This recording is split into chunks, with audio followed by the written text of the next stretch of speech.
জানুয়ারি মাস শুরু হলেই আমাদের এখানে ঠাকুরের বিভিন্ন অনুষ্ঠান শুরু হয়ে যায়।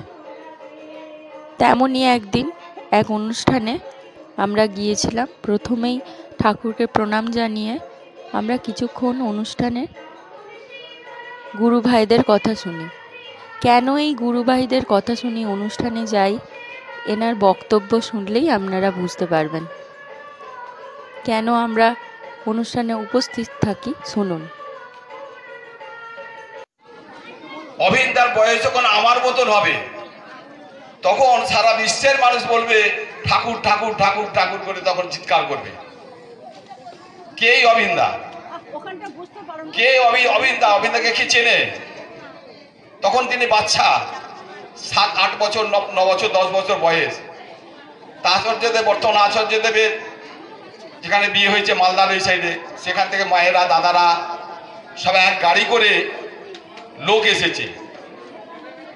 এসেছে দেবঘরে। কেউ অনেকদিন আসেনি, সবাই এসেছে, খুব আনন্দ বাজার করছে, খুব ভালোবাসছে, খাচ্ছে খেতে খেতে এবার দিনক্ষণ এবং রাগাম আজকালে তাকে নিমন্ত্রণ করেছে। দুপুরবেলা সবাই খেয়েছে, এবার বাড়ি আসবে। বাড়ি আসার পথে আচার্যকে নিবেদন করতে যাবে। তার মানে কথা, তিনি অভিন্দার সঙ্গে দেখা। তখন তিনি বলছেন, এই ছেলেটাকে তুই রেখে যা। একটি 12 বছরের ছেলেকে অভিন্দা বলছে, একে রেখে যা, আশ্রমে রেখে যা। কি বলে? অভিন্দাকে চেনেও না, জানেও না। বাচ্চা ছেলে বলছে যে অভিন্দাকে ওই ছেলেটা রেখেছে, তার বাবা মা সঙ্গে আসে না, বাবা মাকে কি জবাব দেবে বুঝতে পারছে না।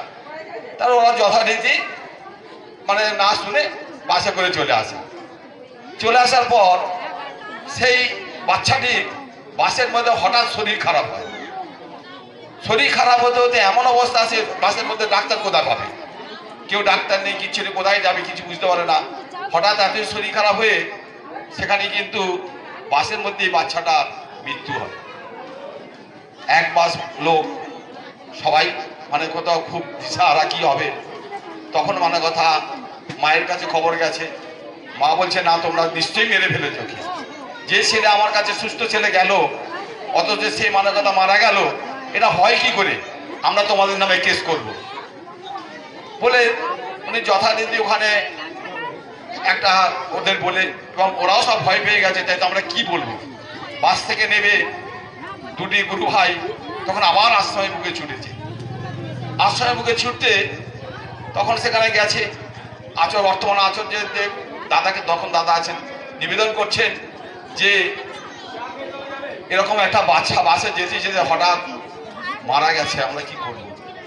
তখন আচার্যদেব বলছেন যে কেন আমাদের অভিন্দদের কিছু বলেনি? অভিন্দদের কিছু বলেনি? বলছে হ্যাঁ বলেছিল যে ওই বাচ্চাটাকে আশ্রমে রেখে যেতে।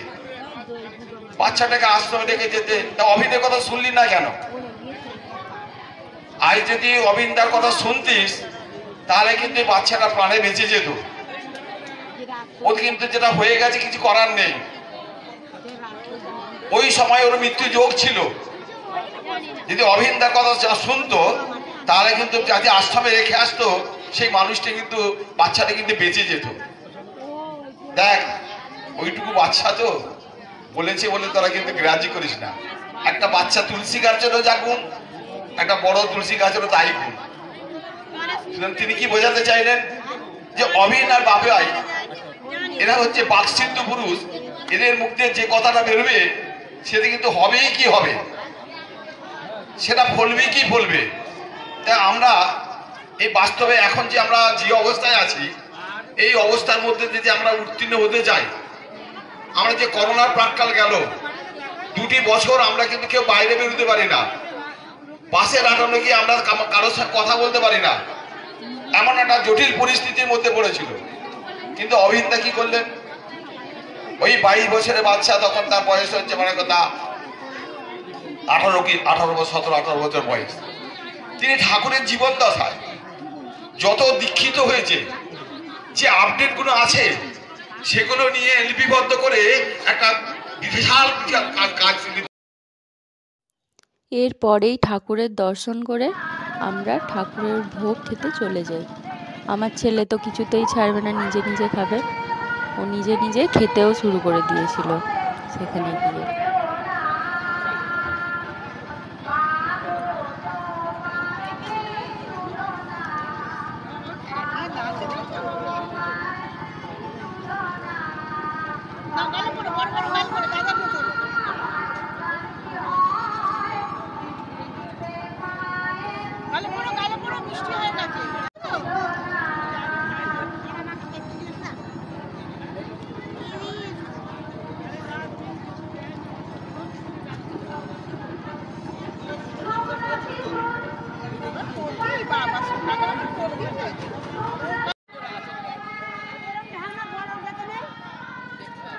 অনুষ্ঠানের আরও একটা আকর্ষণ হচ্ছে এই মেলা। যেখানেই অনুষ্ঠানে যাই মেলায় ঘুরতে ছাড়ি না। এই মেলার মধ্যেও আমরা একটু ঘুরে নিলাম। অনেক জিনিস এখানে বিক্রি হয়।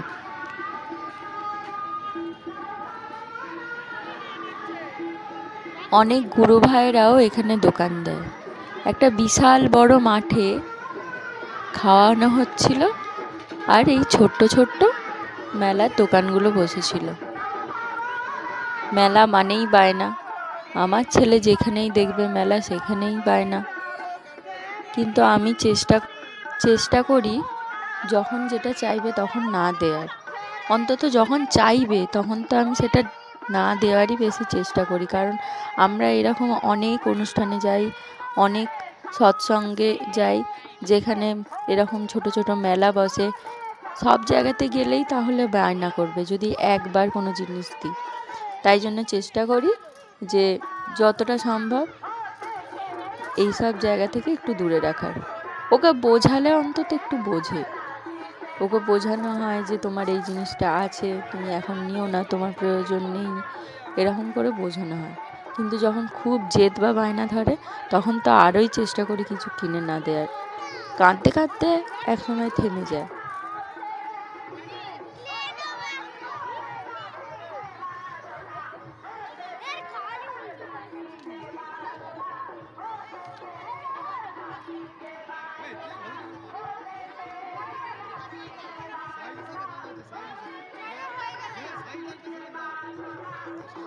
মাতৃ সম্মেলনের এইরকম গান শুনতে শুনতে ভালোই লাগছিল এই মেলা ঘুরতে।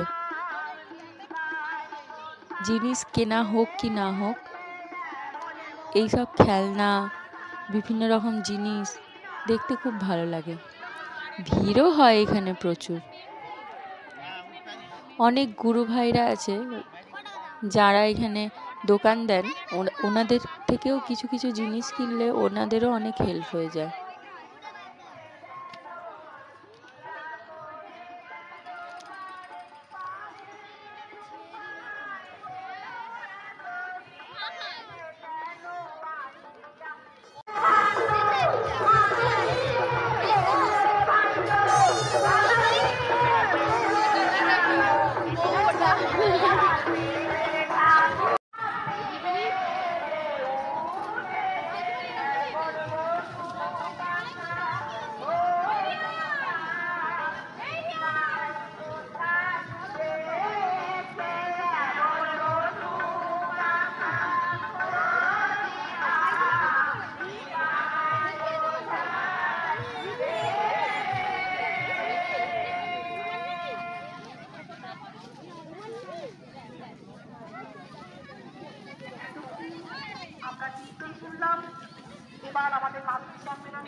এই শীতের দুপুরে কেউ কেউ মাঠে বসে রোদও পোহাচ্ছিল, মাতৃ সম্মেলনও শুনছিল, আবার মেলাও দেখছিল।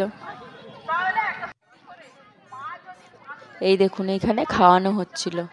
কত ভিড় দেখছেন, প্রচুর মানুষ এখানে আছে। প্রচুর ভিড় হওয়ার জন্য দাঁড়িয়েই খেতে হয়।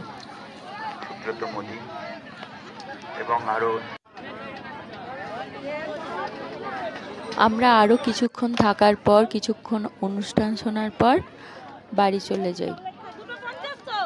আমরা চেষ্টা করি সবসময় যতটা সম্ভব এই অনুষ্ঠানগুলো অ্যাটেন্ড করার। খুব ভালোও লাগে। যদি আমার এই ভিডিও ভালো লেগে থাকে তাহলে অবশ্যই লাইক, শেয়ার আর সাবস্ক্রাইব করে দেবেন।